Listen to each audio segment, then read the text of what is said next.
Shark Tank has exposed its audience to some of the stupidest innovations ever created, from alarm clocks that wake you up with the smell of bacon, to a scented candle that resembles the most seductive scents to attract a man.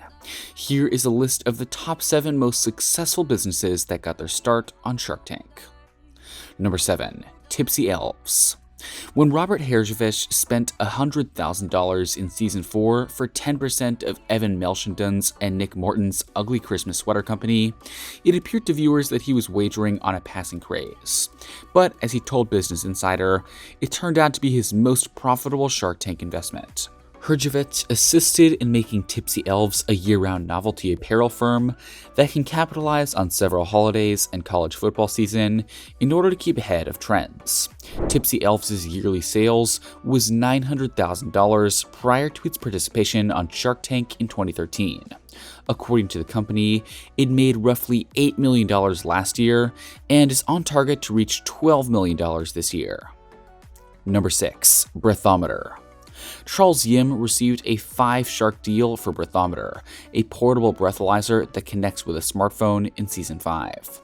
Mark Cuban, Kevin O'Leary, Daymond John, Herjavec, and Greiner all bought a stake in the company for $650,000. Yim has raised an extra $6.5 million in funding since his appearance on Shark Tank, teamed with the famed Cleveland Clinic, and produced a more accurate and portable main product, as well as a gadget that checks oral health and hydration levels. Yim told Inc. that Breathometer is likely to end 2015 with $20 million in revenue, more than doubling the previous year's figure. Number 5. BBQ's Boneless Ribs. In Season 5, Al Bubba Baker, the 1978 NFL Defensive Rookie of the Year, struck a $300,000 agreement with John in exchange for 30% stock in and licensing rights to his company, BBQ's Boneless Ribs.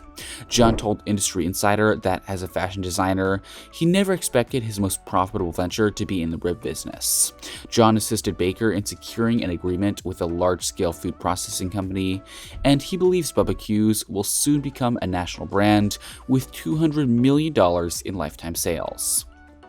Number 4. 1031 Productions.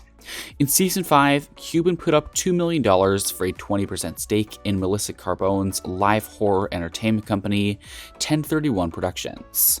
Last year, the company made $3 million in revenue, and while Cuban did not provide an exact figure, he did tell us that the company makes at least $500,000 in profit each year. 1031 had another great Halloween season in its birthplace of Los Angeles this year, but suffered in its expansion to New York City due to a lack of storm preparation. Carbone described the process as demanding, but a beneficial learning experience, and she plans to expand to Cuban's hometown of Dallas next year. Number 3. Wicked Good Cupcakes. Tracy Noonan and Danielle Villaggi are a mother-daughter team from Boston who run a cupcake in a jar business. In Season 4, they struck a deal with O'Leary in which he invested $75,000 in exchange for royalties rather than shares. He received $1 for each cupcake sold until he repaid his money, at which point he began collecting 50 cents per cupcake sold. Wicked Good Cupcakes has expanded to a new manufacturing facility and a few new outlets since its participation on the show.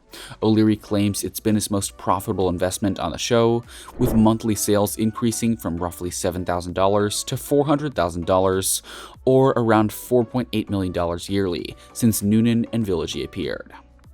Number 2. Bombas. Bombas co-founders handed John a 17.5% ownership in their company for $200,000 in Season 6. It's an online-only athletic sock brand that sends a pair of socks to a homeless shelter for each pair purchased.